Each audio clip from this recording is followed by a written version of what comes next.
Человек создан для счастья, как птица для полета. Но рано или поздно каждый человек сталкивается в своей жизни со страданием. И чтобы избежать страдания, важно понимать его истинные источники. В этом видео ты узнаешь о 3 источниках страдания. И благодаря этому знанию поймешь, как не впускать страдания в свою жизнь. А еще я расскажу, как выйти из 2 тупиков страдания, в которые попадает каждый человек.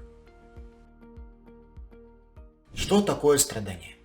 Это боль, которую испытывает человек. Страдать – это значит идти по одной дороге с болью.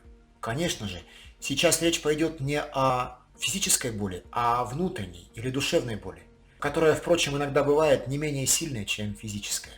Тем не менее, и физическая боль, и внутренняя боль имеют одно и то же назначение. Они сигнализируют о проблемах.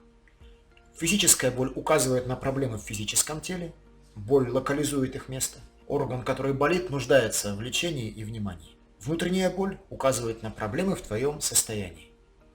Такая боль – это показатель негармоничности состояния. Болит там, где есть причина боли, где нарушен твой внутренний баланс. На какие же именно проблемы с состоянием указывает внутренняя боль? Где место возникновения этой боли? Казалось бы, вариантов огромное количество. Кто-то страдает от утраты любимого человека, а кто-то от недополученного миллиона. Кто-то мучается от несовершенства окружающего мира, а кому-то не дает покоя мысль, как Саня, сволочь, мог так со мной поступить. И кажется, что для ликвидации страданий необходимо вернуть любимого, или заработать миллион, или немедленно исправить окружающий мир, и, конечно, отомстить Сане страшной местью. Но как обезболивающее может лишь заглушить физическую боль, но не убрать ее причины, так любые внешние действия могут лишь на время заглушить внутреннюю боль, потому что ее причины лежат глубоко внутри. И сейчас мы до них доберемся. Есть знаменитые слова Оша. Существует 3 ловушки, ворующие счастье. Сожаление о прошлом, тревога за будущее и неблагодарность за настоящее. Это совершенно точное описание 3 путей к страданию. Именно они уводят человека от счастья. Так выглядит 3-главый дракон страдания. Страдательный змей Горыныч, терзающий человека. И обычно человека терзают сразу все 3 головы этого змея Горыныча. И, соответственно, битва идет сразу со всеми 3 головами. Такой богатырь сражается. Но дело в том, что у этого дракона есть главная голова. Если ее отсечь, то остальные пропадут сами собой. А без ее отсечения бороться с остальными совершенно бессмысленно. Их сколько ни отсекай, тут же вырастут новые головы-клоны. Головы-клоны дракона страдания – это сожаление о прошлом и тревога за будущее. Почему? Потому что если есть неблагодарность за настоящее, то тревога и пустота такая, страх будущего и недовольство прошлым появляются автоматически. То есть главная, основная голова – это неблагодарность за настоящее. Действительно, если ты по-настоящему глубоко благодарен за то, что происходит вокруг, за твое настоящее, то ни тревога, ни сожаление не проявятся в твоей жизни. Потому что корни неприятия будущего и прошлого тянутся из настоящего. Кроме того, ты не можешь переместиться ни в прошлое, ни в будущее, чтобы влиять на них. Трансформировать видение прошлого и создавать свое будущее – это возможно только лишь из настоящего. Поэтому неблагодарность за настоящее – это главный путь к страданию. Казалось бы, все просто. Будь благодарен и не будешь страдать. Но, как всегда, сказать проще, чем сделать, как это бывает в жизни. Потому что неблагодарность за жизнь, она ведь рождается не на пустом месте. Она – это результат определенных ценностей, установок, каких-то жизненных программ. И вот именно в этих установках и программах спрятаны истинные источники страдания. И чтобы их увидеть, нужно осознать, что вообще такое неблагодарность за настоящее. Что скрывается за этими словами. Смотрите, настоящее – это текущий момент. А неблагодарность означает недовольство, непринятие, отрицание. То есть неблагодарность за настоящее – это непринятие текущего момента, его отрицание, момента здесь и сейчас. Ты его отталкиваешь. он какой-то не такой. Тебе вот это здесь и сейчас категорически не нравится. И вот в том, что именно тебе не нравится, скрываются подлинные причины страданий. В ответе на вопрос, что именно ты можешь отталкивать в текущем моменте, что именно ты можешь не принимать, скрываются три главных источника страдания. А бывает так, что человек не принимает себя. Я какой-то не такой. Я плохой. Я себе не нравлюсь. И от этого я страдаю. Например, я неудачник. Я некрасивая. У меня нет перспектив. Возникают страдания из-за негативного восприятия себя. Бывает неприятие людей. Люди какие-то не такие. Люди плохие. Они возмущают меня, они как-то не так ко мне относятся. От этого я страдаю. Почему он так жесток ко мне? Он меня совсем не любит. Вообще, как мне противно общаться с этим негодяем. Причем, конечно же, если ты не принимаешь себя, то и людей ты принимать точно не будешь. Это закон. А главный источник непринятия себя и людей – это сравнение и оценка. Ну, то есть ты оцениваешь себя и других, сравниваешь их там между собой или с каким-то придуманным идеалом недостижимым и очень высоким. И начинаешь страдать от каких-то несоответствий. Так вот, сравнение и оценка – это первый истинный источник страдания. Иногда мир не дает нам чего-то горячо желаемого или забирает что-то дорогое. И так возникает непринятие мира. Ощущение, что мир какой-то не такой. Мир плохой. Ведь он же не исполняет моих желаний. Более того, он постоянно меня чего-то лишает. И от этого я страдаю. Например, этого не должно было случиться. Я потерял любимого человека. Счастье ускользнуло из рук. Ускользнуло счастье. То есть страдания происходят из-за ощущения потери, из-за ощущения чего-то упущенного или нереализованного. А главный источник таких ощущений – это желание и привязки. Причем у желания и привязки один корень – это видение счастья в чем-то внешнем. То есть вот в чем-то этом мое счастье. В $1 000 000, в первом месте на соревнованиях или даже в любимом человеке. Мир не дал мне это или отобрал это у меня. Я страдаю. То есть желание и привязки – это второй истинный источник страдания. Наконец, иногда очень хочется добиваться своего. Очень хочется, чтобы жизнь шла в соответствии с моими планами и представлениями. Но жизнь постоянно подводит меня. Жизнь какая-то не такая.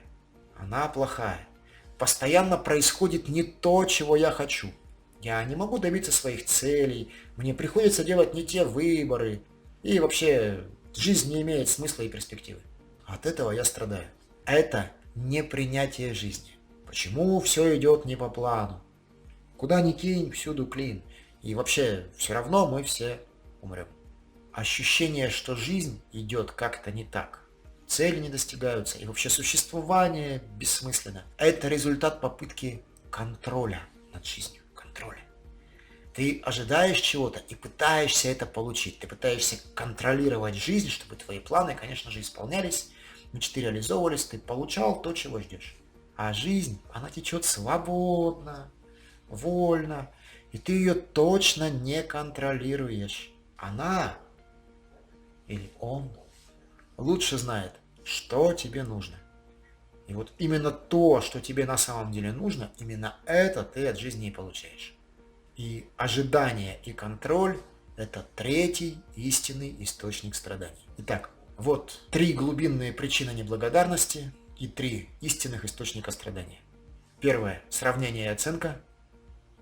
Второе – желание и привязка. Третье – ожидание и контроль. Естественно, в жизни эти источники страданий комбинируются и работают совместно. Например, глубокие страдания в отношениях, а в отношениях обычно очень глубокие страдания случаются. Это, как правило, комбинация всех 3 причин. И оценок, и привязок, и контроля. Осознав это, можно понять, зачем тебе дано страдание. Какова его истинная цель и назначение. Ведь в божественном мире ничего не происходит без причины и цели. И заставить тебя страдать – это точно не цель Бога. Он не жесток и мстителен, как иногда думается под гнетом страданий. «Я хочу, чтобы ты страдал». Нет, конечно. Чтобы понять, в чем предназначение страдания, нужно вновь взглянуть на его причины. Глубинными и истинными причинами страдания являются сравнение и оценка, желание, привязка, контроль. И все это исходит от твоего ложного «я». Ложное «я» – это программы твоего ума, точнее системы тело-ум.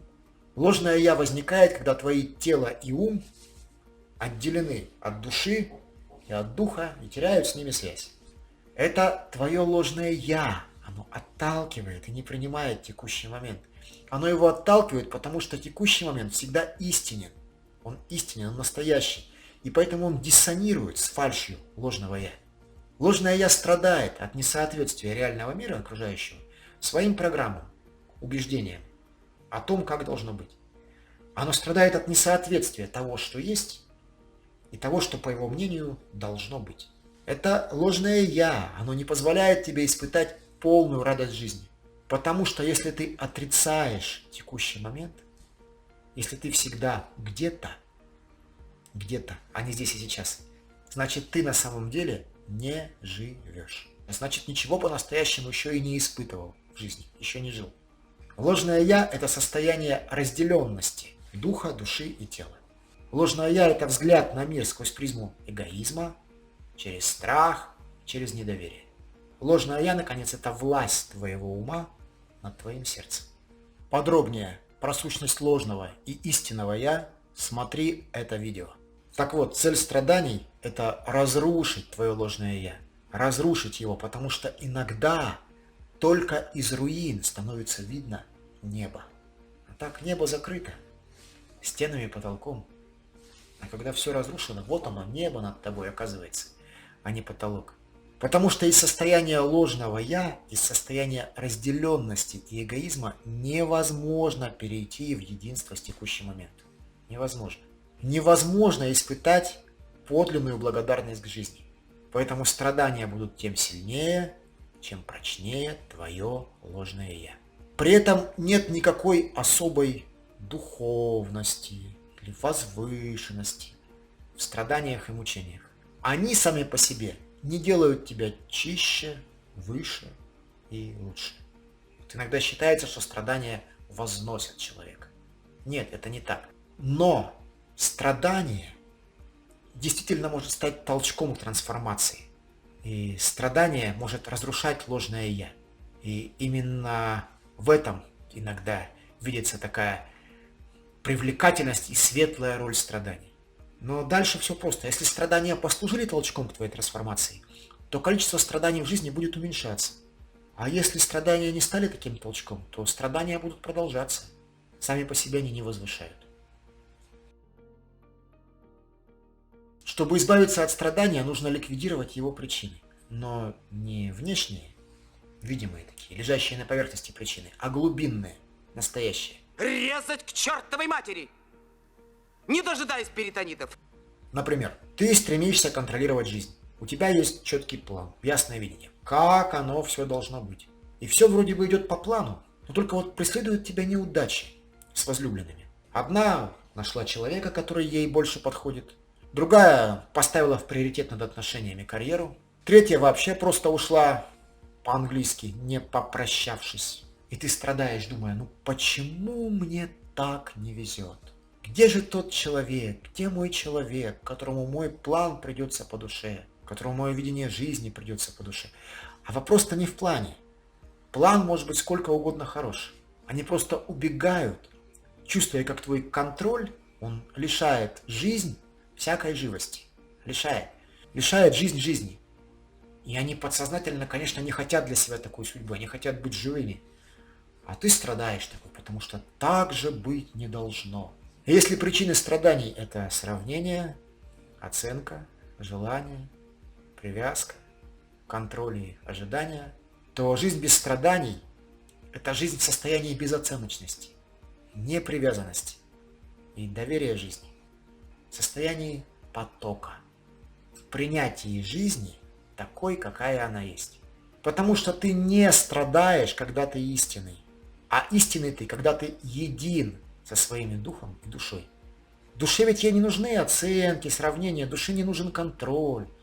И единственное желание души – это ощутить полноту любви, без всяких привязок и ожиданий.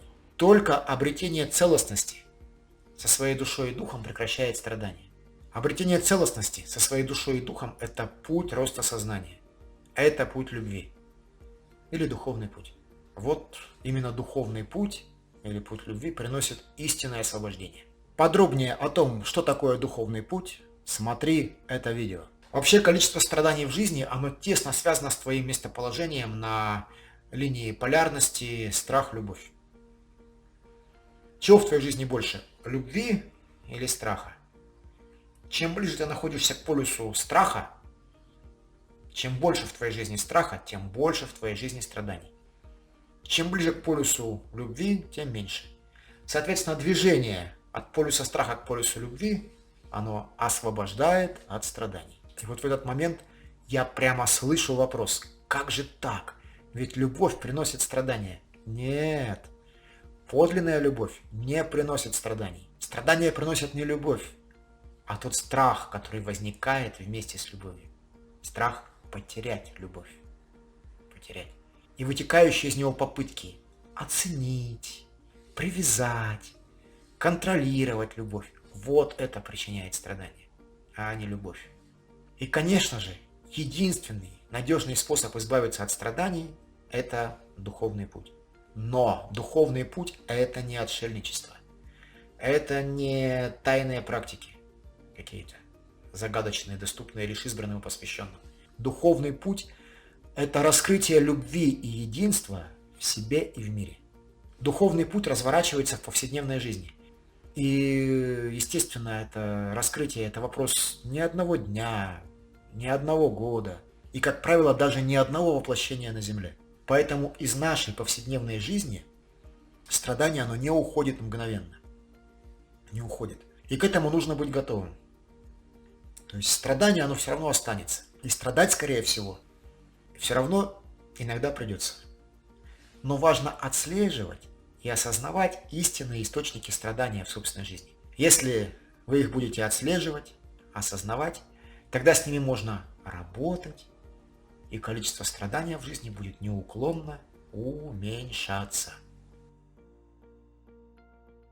Сейчас я кратко расскажу о том, как выйти из двух тупиков страдания.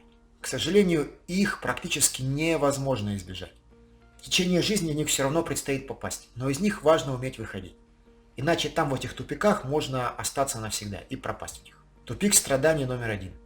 Сожаление о прошлом и тревога о будущем. Проживание этих состояний неизбежно. Они возникают при выходе из текущего момента, а полностью жить в текущем моменте практически невозможно. Пока так наш ум устроен. Он не может жить в текущем моменте всегда. Но после осознания, что корень и источник сожалений о прошлом и тревог о будущем лежит в настоящем, способ выхода из этого состояния, он очень понятен. Нужно осознанно выйти из прошлого или из будущего, вернуться сюда в настоящее и поблагодарить мир за все то, что ты проживаешь прямо сейчас. За синее небо, за вкусную еду, за интересный разговор, за близкого человека рядом, за все то хорошее, что ты можешь найти в окружающем тебя настоящем. Только это нужно делать очень осознанно и настойчиво, поскольку прошлое и будущее на тебя настойчиво будут из момента сейчас постоянно утаскивать. Потому что, вот что здесь в настоящем интересного, да? Что такое? А вот посожалеть о том, как все могло бы быть, почему я так не сделал, или пощекотать нервы этим туманным, неопределенным, возможно, страшным будущим. Вот это уму интересно. А здесь и сейчас, неинтересно, что тут все понятно, да? Но пока ты будешь сфокусирован на благодарности настоящим, тебя не будут тревожить ни тени прошлого, ни призраки будущего. Как только ты осознал, что погрузился в сожаление или в тревогу, ищи, за что можно поблагодарить жизнь. Именно так ты будешь прекращать эти страдания. Тупик страданий номер 2. Страдания из-за потерь. Их тоже практически невозможно избежать, потому что не прожить нам в мире этом без потерь. Мы действительно привязываемся к людям, видя в них источник счастья, и потом теряем людей. Это, конечно, безумно больно. Даже трижды зная, что привязка есть источник страдания, избежать их практически невозможно. Да, в общем-то, и не нужно. Боль потери – это боль пустоты. Словно уходит частичка себя, уходит, ты ее отдаешь. Но ведь на самом деле ты не пустой. Ты никогда не пустой, ты всегда наполнен, потому что Бог всегда с тобой. Нужно только увидеть это и раскрыть это в себе. А как можно увидеть, что ты полон? Через отдавание, когда есть что отдать. Отдать же можно только когда наполнен, да? По-другому никак. Поэтому, если ты что-то или кого-то потерял, и тебе невыносимо больно, то ищи то, что ты можешь отдать другим людям. Концентрируйся на том, что ты можешь отдать. Не вцепиться, страшась новых потерь, а отдать. Отдавай свои силы, свой талант, свое время, свое сердце, свою любовь людям. Отдавая, ты будешь ощущать свою полноту, и жизнь наполнится смыслом. Если тебе плохо, помоги тому, кому хуже, чем тебе. Но, конечно, даже щедрое отдавание себя – это временный выход. Он помогает пережить страдания, но не ликвидировать его. Боль потери близких, она может жить в тебе очень долго, пока не наступит принятие. Но не принятие потери, как рекомендует психология. Примите свои потери. Нет. А принятие и осознание того, что потерь в жизни нет. Пока Бог с тобой, потерь в жизни нет. А Бог с тобой всегда. Я рекомендую посмотреть фильм «Хижина». Это такой очень глубокий фильм о потере и Боге. Я только сразу предупреждаю, что просто не будет. Потому что фильм может вызвать возмущение, непонимание, даже страдания. И все же это очень яркий и светлый рассказ о, казалось бы, совершенно невозможных для человека и в то же время самых необходимых вещах. Пока мы ощущаем желание как двигатель жизни, а других людей как источник собственного счастья, страдания потерь будут неизбежны, как мудро указывал на это Будда. И это будет продолжаться до тех пор, пока внутри не останется единственное желание быть проводником воли Творца. И единственная привязанность – любовь не только к некоторым, к отдельным, а ко всем людям без исключения. Вот тогда уйдут и сравнения, и оценки, и желания, и контроль. В жизни не останется личного страдания вообще, а лишь только сочувствие боли всех людей, которые пока не достигли этого состояния. И единство и с этой болью, и со всеми людскими радостями. И вот тогда твоя душа по-настоящему познает свою божественную суть. Если ты хочешь подробнее узнать о том, что такое душа, дух и тело, смотри это видео. Создавай себя, ведь созданное останется с тобой навсегда. С любовью к вам, Андрей Беленцов, проект «Новый мир».